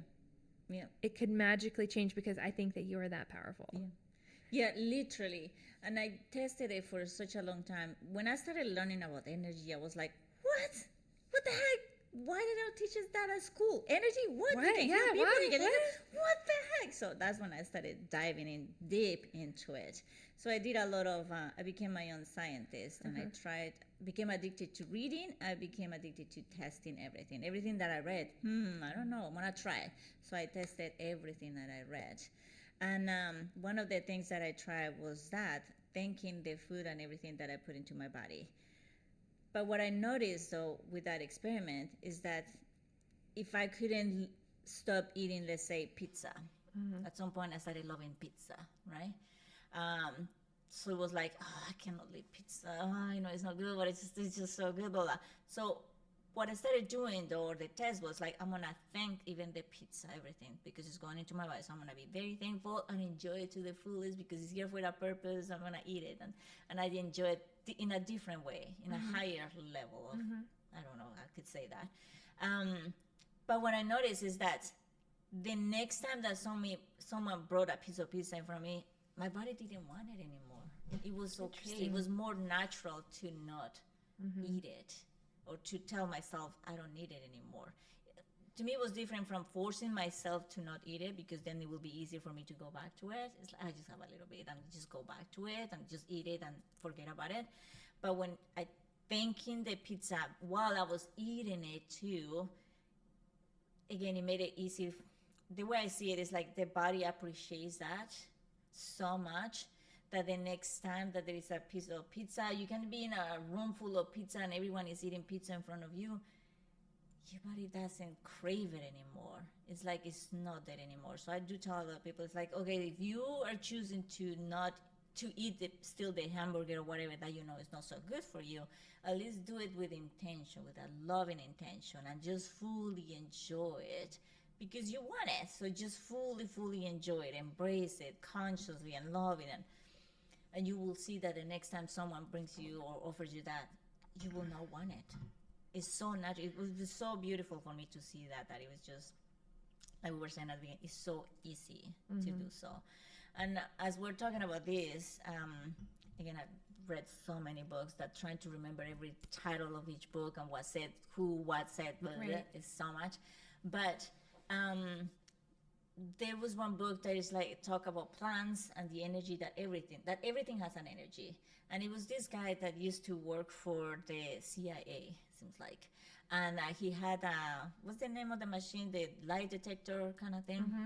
So he brought it home and he connected on the plants, and obviously they have an energy. And one day he just had a thought. It's like, I'm just gonna burn these plants. But he felt it, and it was just that thought. But the plants, since they were connected, they showed fear on the machine. They were so scared. So he was surprised. I was like, what the heck? They're actually like, even reading my thoughts? You know, is that energy that we expend? So, of course, he started talking, no, I'm sorry, I'm not going to do that. He thought it, or he spoke it out loud? He just thought it. And he was on the other room. Okay. He was in the other room. That's interesting. I'm going to send my houseplants some love right now. Yeah. Because I feel like they're lonely. Yeah, he was amazed because the machine shows, again, the machines didn't lie. So it showed that they were scared just with their thoughts. So when he saw that, it's like he was more conscious. Like, oh, no, I'm sorry. I'm not going to do that. It's like, I'm so sorry. Yeah. And then he kept experimenting. And one day he was joking about it. It's like, I'm going to burn you. But the plants knew he was kidding. He was not telling the truth. So they didn't react to it. Okay. They knew. So it's, again, the feeling. It's a They feeling. knew. It has to be authentic. Yeah, it has to be. It's together, the thought and the feeling, right? Yeah. That's what heart math, going back to that. Right. And but one day, he decided to, I don't remember why, but he decided to connect an egg that we think doesn't have life or anything. It's just an egg. An unfertilized. Right? Yeah. Yeah. Okay. Yeah. Out of the refrigerator, right? So what he noticed though, is that the egg was connected, and then he was gonna make some eggs. So he got the other eggs out of the refrigerator and started putting them in the kitchen to cook them. These eggs showed fear. Just by taking the other eggs out of the refrigerator. We have to eat, Judy. I We gotta eat something. No eggs though. That's the first thing. No, I don't eat video eggs. I don't eat eggs. And so he was like, he couldn't believe it either, that even the eggs had an energy, and that it feels when we're eating it in not in an unconscious way. Right. Okay. Yeah. So I imagine if he had thought about it, did he try to think about it in a loving way, like about a nourishing way? After that, when he grabbed the eggs, no, he was just. Okay. As we do, we just grab stuff. We are not thankful. We're just doing it, you know. Doing it that way, it shows fear to the plants and the egg and everything, right? So it's like, oh, I wonder what happens if I actually thank the eggs before I cook them and all that. It's like, well, thank you for being here. Now I'm gonna prepare you and I'm gonna enjoy you, blah blah. The egg didn't show any fear. It changed right away. Okay. So it's going back to that intention. How we're gonna eating things, because it's gonna affect them, and it's gonna affect us, right? Because now if we eat the eggs like that, then we're eating that fear of the self egg, right? Yeah, right. And that's what we're eating, is that energy of fear, sadness, anger. I imagine, especially when it's an animal product that was afraid when it was going into the slaughter, and could feel all the other animals afraid. Like, this is not a pro-vegan podcast, guys, but it's feeling that way right now because, oh gosh, like, that's just painful. It is. It hurts. They go through a lot. They do. And don't watch that video. Well, not a good thing. I forgot the name of that video that shows about them, how they treat the meat. There's so many things that are wrong in our food system. That is one of them. I think when we moved away from small family, local owned farms, and people they processed meat in their community, and they got their food locally. Like, they were from, there was accountability, and they were from farmers that they knew, and it was on land that they were familiar with. There was just some more sacredness to it, I think. Yeah. And now we just mass produce fields and monocrops, and we've taken all of the, like, heart out of food. And it's so disconnected. So it's no wonder that everyone is so sick. Yeah. not only have we stripped the minerals from the soils and they're just not as nutrient dense anyway, it's really devoid of that loving intention and that connectivity and like the purpose. It's just a money making thing. How much money can we make? And it's really disheartening. And it's why I created A-Milk in a lot of ways too. I just wanted this small, you know, I wanted to grow big by being small, and I still haven't grown big. Still waiting to grow big. But yeah, I mean, I just wanted to produce locally in our community and hopefully produce. I mean, the idea was to do it in other cities too, and I haven't figured out how to get that. If anyone wants to help me, please step forward. But yeah, I think there's so much about that connection between your intention when you're making a food, when you're growing the food, and then when you're consuming the food. And I do think that you can transform it with your own thoughts and energy and if it's sincere, positivity. because they have done also studies where let's see if you can manifest or change something just with your thoughts, and it doesn't work. Okay, let's see if you can change or manifest anything with your feeling and just your feeling. It doesn't work. No. They have to be together. The thought and the feeling, they have to be together, aligned. The same thought, the same feeling, aligned. So things change. It's true. And we do it that all the time. Either you believe it or not, we do it, but we do it with things that we don't like. Why? Because our thoughts are not so positive, and our feelings, of course, that cycle that I was saying at the beginning is not so positive. Then we get what we are so afraid of. We get what we are so scared or I don't know, sad about it. Anything that we don't like, we get it because we put all of our thoughts in it, and we put all of our emotions in it constantly, 24/7. The things that we don't like. That we don't like. And that's why we're good at it. We're creators. We are. So we do that. So that's why But we have a negative bias. We're always skewing towards what's going wrong. Yes. And that's what we're saying. Listen to what our conversation. Yeah, no, and I your appreciate vocabulary, our vocabulary. I had to be one of the first changes that I did in or implemented in my life was paying attention to how I was speaking and what vocabulary I was using. And that's why I she's wrote written the a book about this, Yeah. people. I Did have you this have book. And I have read it. Because again, the power of those words, they already have a feeling, which again, when you say this is so hard, the feeling, I can feel it, it's hard, I know. so that's why it is I feel there. it's like a rock in my stomach. Ugh. Yeah. It's so easy though. It's so easy. Yeah. But you also can't, I think you can't just I'm finding, what's the right word? You can't just like pretend.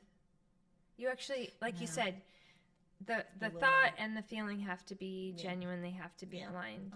So you can't just like be, everything's great. Like, how are you? Everything is great.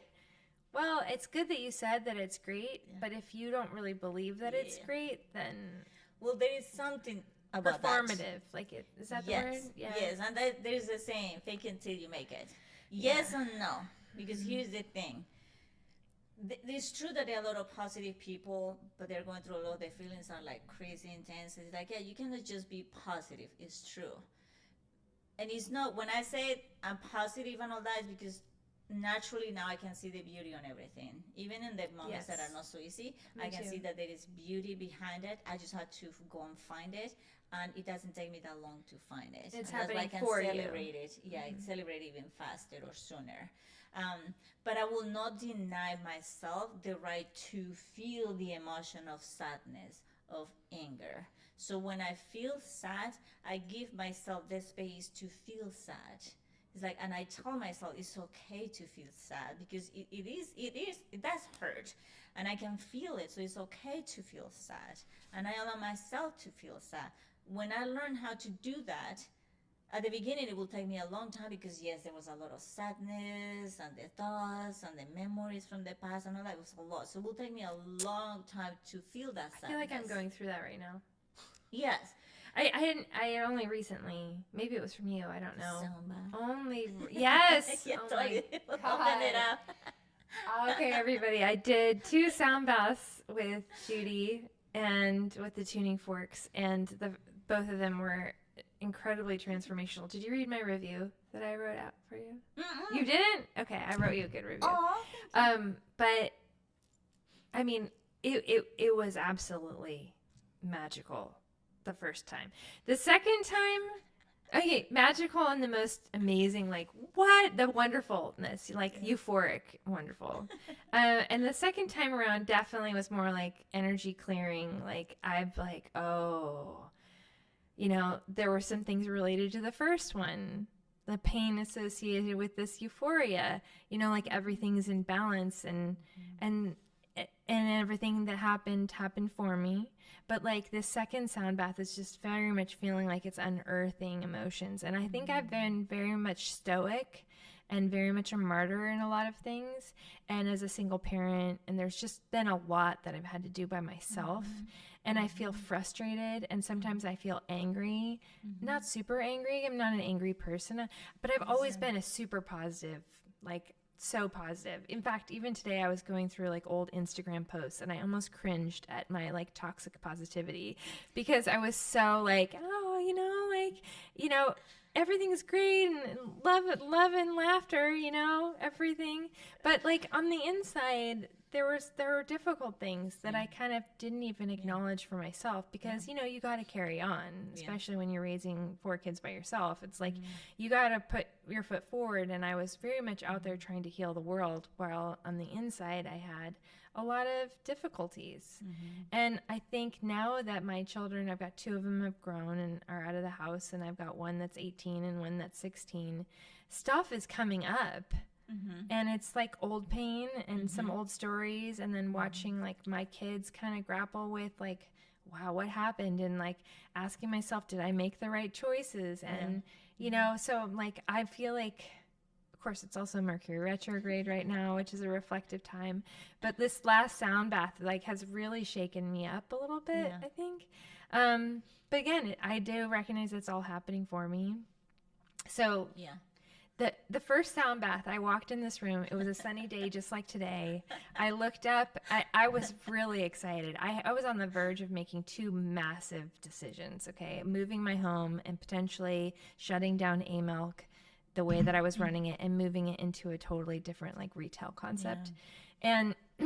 And I was like, you know what? Let's just throw something else in there. I would like to have a relationship. And I was like, I want a man. I look out the window and look up at the sky. And then I step into this heart math session, which was beautiful. And then the sound bath with the tuning forks.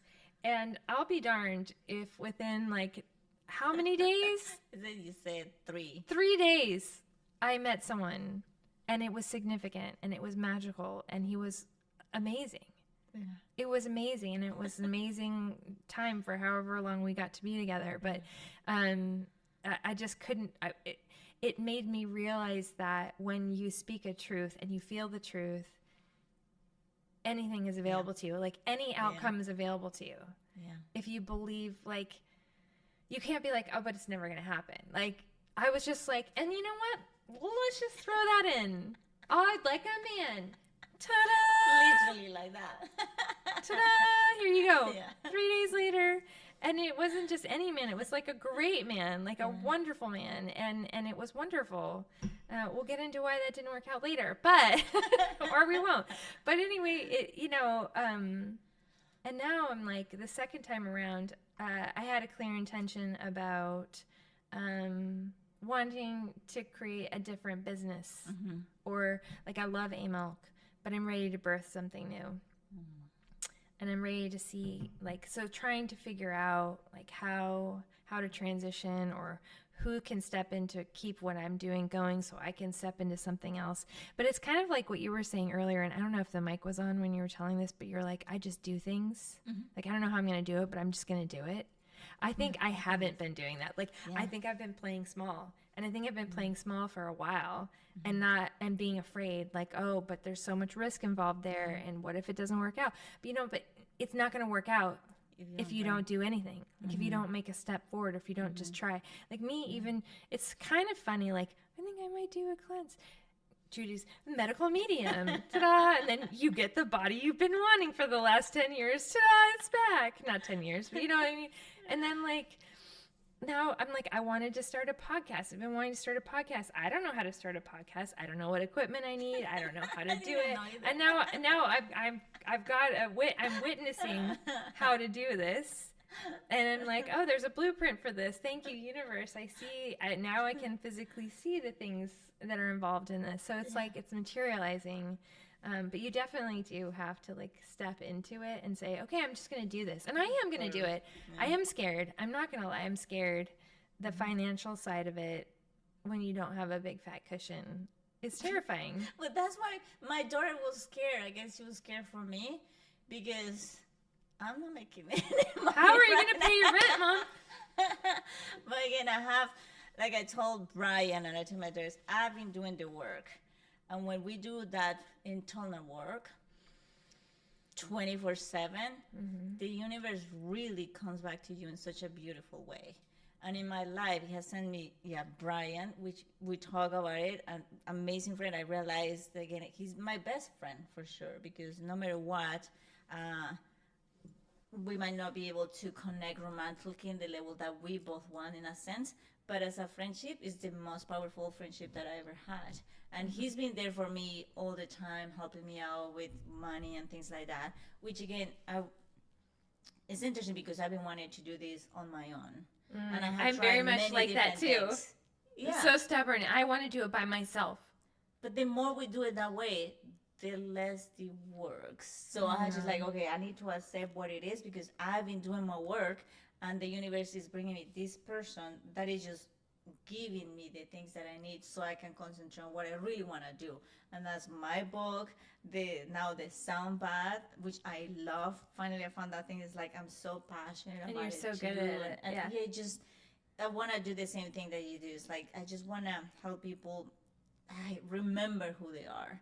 But I know that in order to get there, we had to bring those things out that we've been piling up somewhere in here, So, and I know the vibration that's helped kind of shake them a little bit and bring them out to the surface. And you notice that the first session that it's like, wait, I'm feeling this. Well, I cried.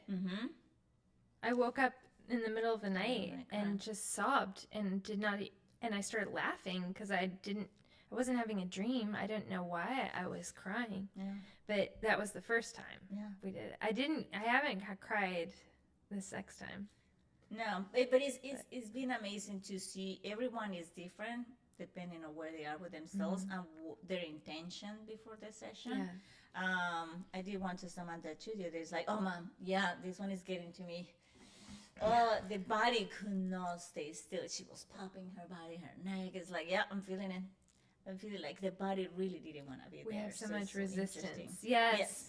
Yeah. So, again, going back to the vibration, how we talk to ourselves, what we put in our bodies, and it's all connected. It's all the same. But it's just the key to all that is becoming aware of it. And I was talking for the church the other day. Because, yes, I have the church with no name, but it's not in a religious way. It's about helping people go back to themselves. And we use different modalities, the sound bath, mushroom ceremonies, and things like that. I believe in that. All these modalities work, and they all work for different people. It's not like one person has to do all of them or one specific. It's just one specific, but for that person kind of thing. I'm excited about it. So we had a gathering, and we were talking about this stuff. There was a guy, a member of the church, that he was like, well, how do you become aware of these things kind of thing? And I was saying, it's like, for me, it's like, again, being aware of how am I feeling right now? How am I feeling right now? How am I feeling right now with everyone and everything? If someone, or even something as simple like Mozart just came to me and in a podcast, it's like, oh, most people's like, oh, go away, it has to be perfect, blah, blah. No, I just let it be. Like, Mozart come by me. So it's like, but how does that make me feel? Yeah. And my friends say this, like, wait, isn't that looking for something that you don't want? It's like, no, it's not. It's, again, how I'm feeling right now. because the key to life is to know, for you to be aware, how am I feeling now? Because then you can change it, think something greater than what you're feeling. Then you can, again, understand why that person, what they said, is making you feel in a specific way. And you're talking about a lot of people around you and all that. So if you go back to yourself, it's like, okay, what that person is saying, or even the presence of that person, it's like, oh, it's making me feel, why is it making me feel that? Where is it coming from? When was the first time I felt this way? You know, and questions, and then the answer will, without even looking for it, it just comes to you. And then it's so powerful that then you are just so excited to see that person, because then you want more of it. It's like, oh, I want to see what the person brings now that I understand that is because I remember this, I remember that. Oh my gosh, this is so amazing. Okay, I know where it's coming from. I know this. It's like I can't wait to see that person again and see what if I actually understood the message, or if I heal it or something, it made a change. And then you're just excited to see that person that triggers you so much, you know.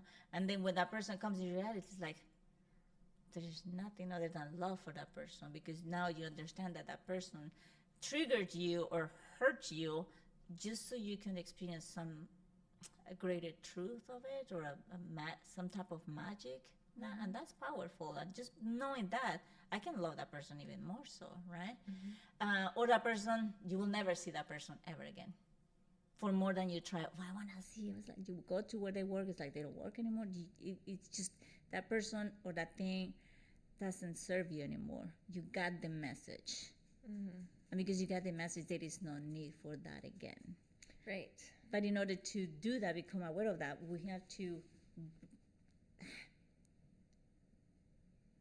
work with what we already have within us. Again, that is not easy. It takes courage to do so. Because I remember when I started this process, I cried like there was no tomorrow. I was like in the bathroom, in the dark, like crying, like just crying because it was so much. Yeah. But there's a difference of crying. I wasn't crying. It's like, this is horrible, and adding more to it. This is stupid. That person is this, blah, blah, blah. I can't believe this. I can't believe that. None of that. It was more like, again, it's okay for me to cry because it's painful. I went through a lot. Yeah. And I can feel it, and it hurts. So it's okay to feel this way. It's okay to feel this way. It's okay to feel this way.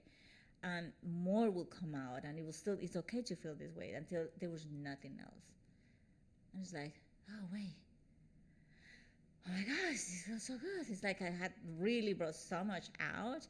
And I don't know if I told you, but apparently I told Tanya that apparently they did a study that tears have a chemic within it, that the reason why they come out of our eyes and go straight to our mouth is because we're supposed to drink those tears. We are? Because they have a specific chemic just for you, to help you heal from whatever you're going through. It's amazing. So now Tanya's like, he doesn't clean them, we just eat them. Yeah. Which is interesting, right? Yeah, it's funny. I do remember intentionally trying to taste my tears. Funny. Yeah. I never heard of that. Yeah, which is interesting.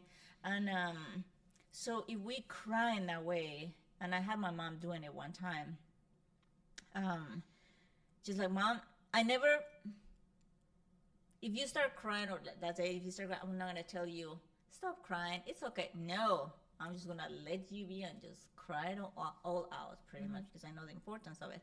So my mom came, and she was going through a lot, and it's like she started feeling some specific way and crying. She lay down on the floor. I never told her, oh, are you okay, blah, blah. No, it's like I left the room, and she was on the floor crying, letting it all out. I went outside, did a meditation, and she was still crying. And then she told me then at some point, she's like, well, I'm crying, and the windows are closed. I'm going to open them up so air comes in. And she went down into the floor again and cried. It took her like 45 minutes, if not an hour, crying. And then suddenly, I finished my meditation, and Camille's like, oh my gosh, Judy, oh my gosh, what is this?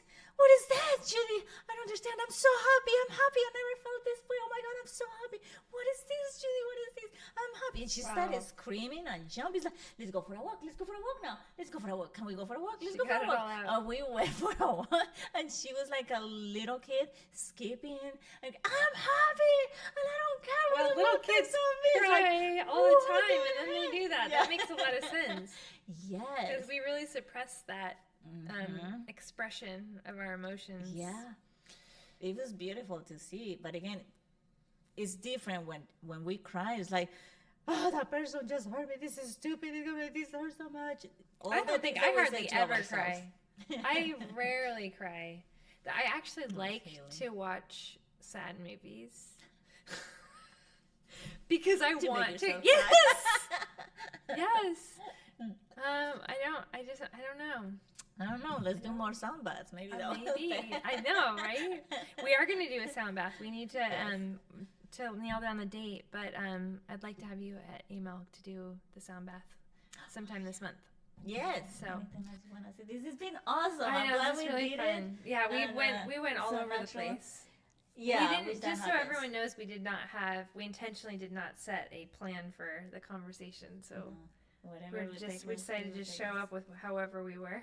Yeah. And see where it went. Yeah. I think it went good. Yeah, it went everywhere for sure, which that's how it tends to happen, which is funny enough that even though it went everywhere, it's all connected. Because one thing will take us to the other one, will take us to the other one, will take to the other one. But then at the end, they're all the same, if that makes any sense. Yeah. What do you think? I think an underlying theme was being intentional, the interconnectivity of every living being, being not being positive, but being careful of your words. I don't know, what would you say? How would you summarize this? Yeah, we'll say more about being aware. Being aware. Of everything. What you eat, what you say, what you think, what you feel. Mm-hmm. Being aware all the time.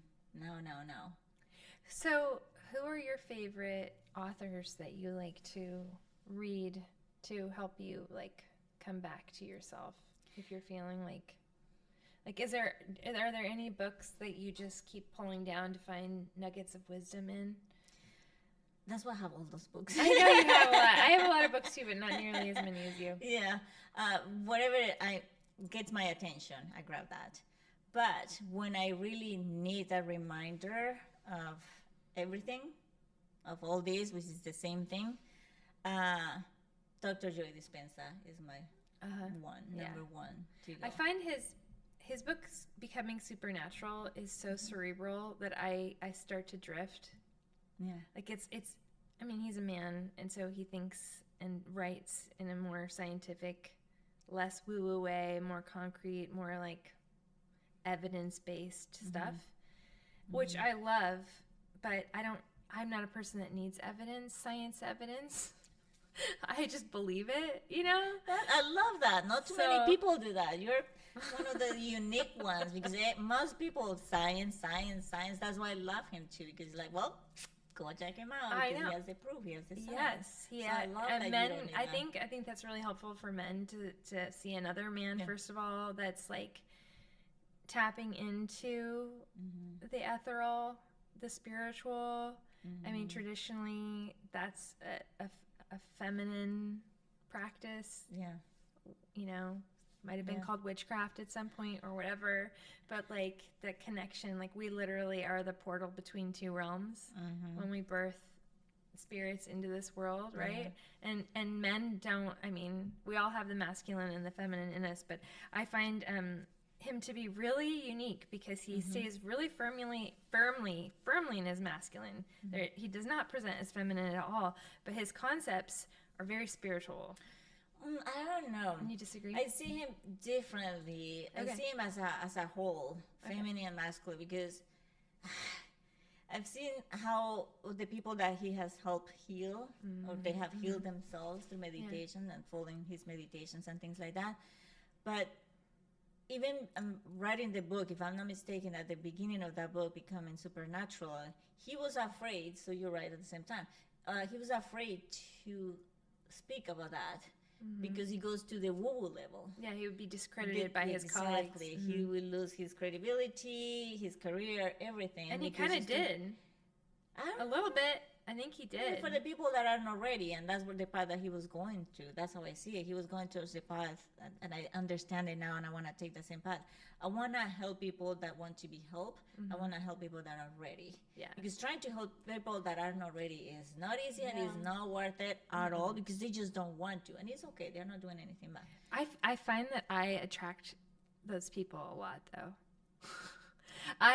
My particular type of healing is maybe that like entry level of awareness, maybe, and then it goes to like people who are maybe more practitioners where I haven't studied, or I'm not like, I don't have a particular modality. I am just an expression of light, I kind of go into that darkness and like shine that light, and then people are like seeing aspects of themselves in me, that mirror that we were talking about, and that makes them light up, and then they feel elevated, and then they're more inclined to see those things within themselves and research more, and then it's like an awakening, like a flashlight of like shining a light on something. I feel like that is what I do really, really well.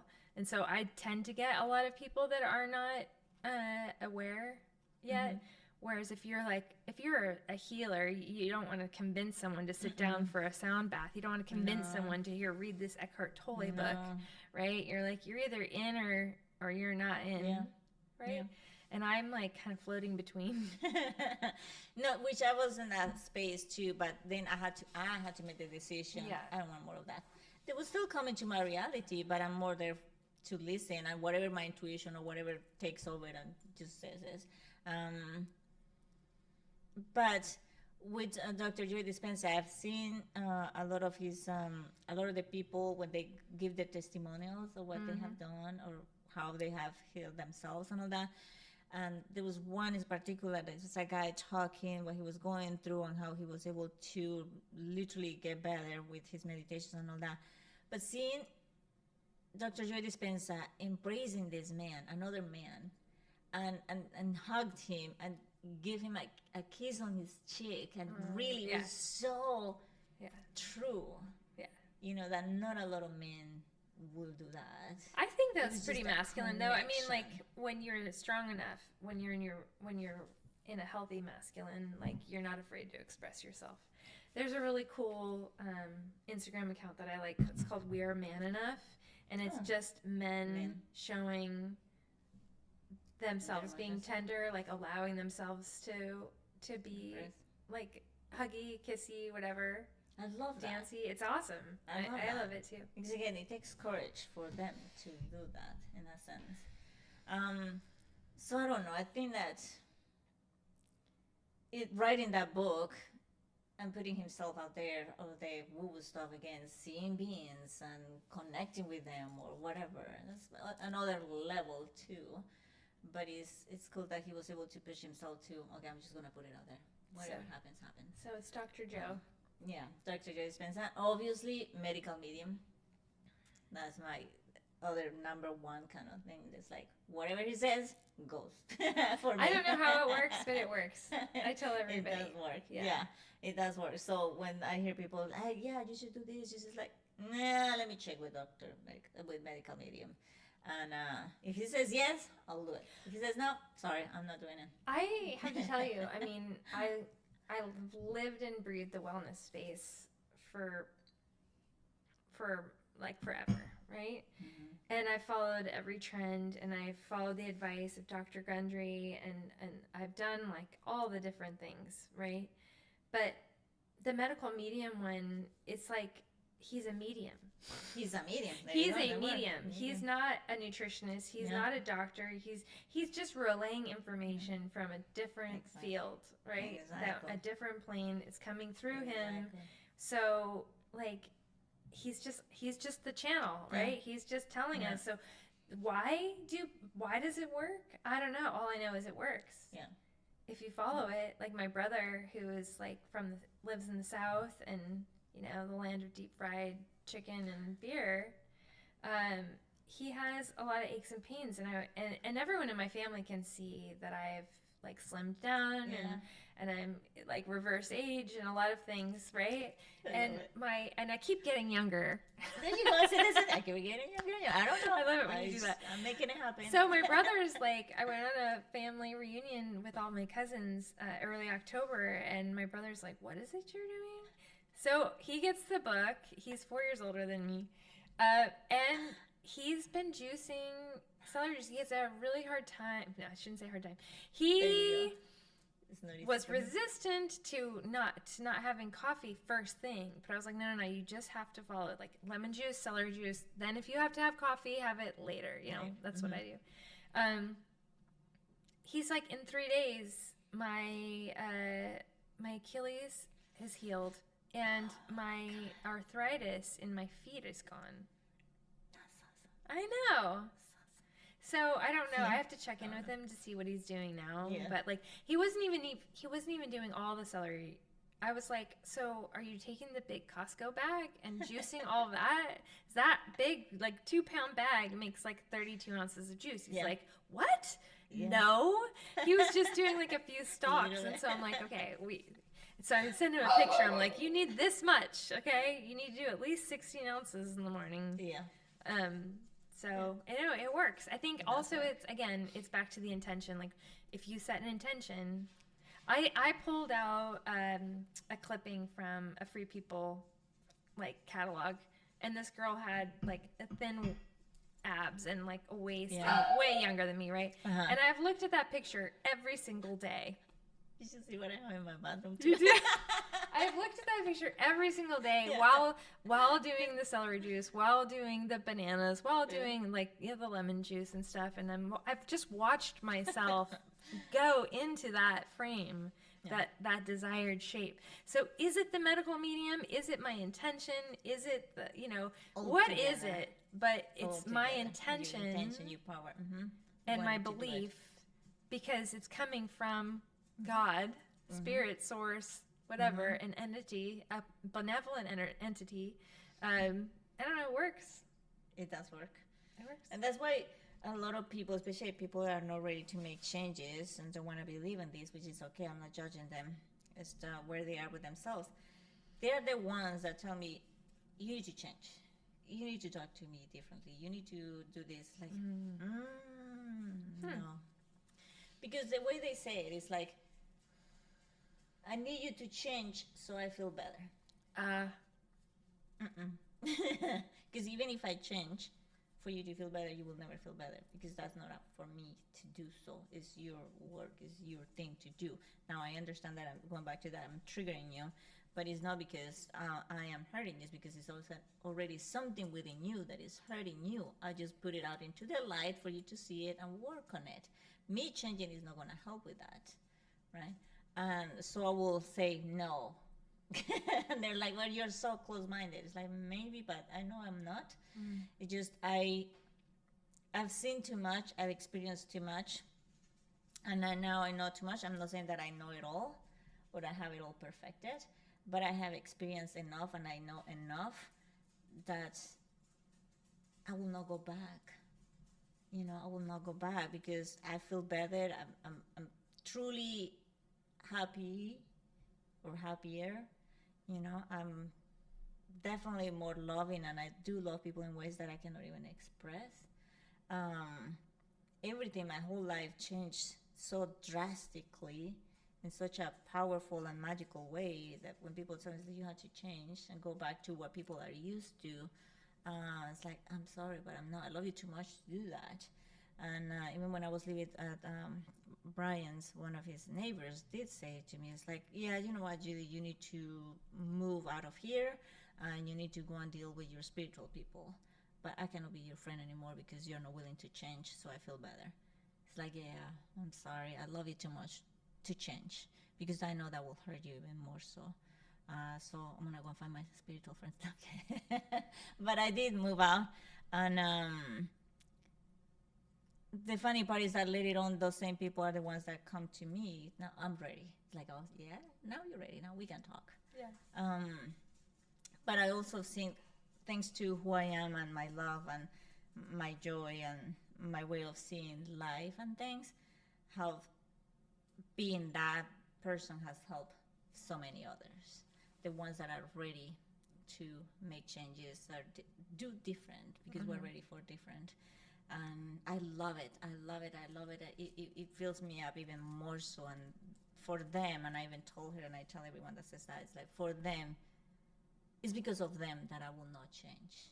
Even though I change every day, making sure that like, okay, how can I be better? How can I do this better? How can I do this better? How can I do this better? How can I do this? And always changing, every day changing, and all the time changing for better, not only for myself now, but as a whole, for the whole world, if that makes any sense.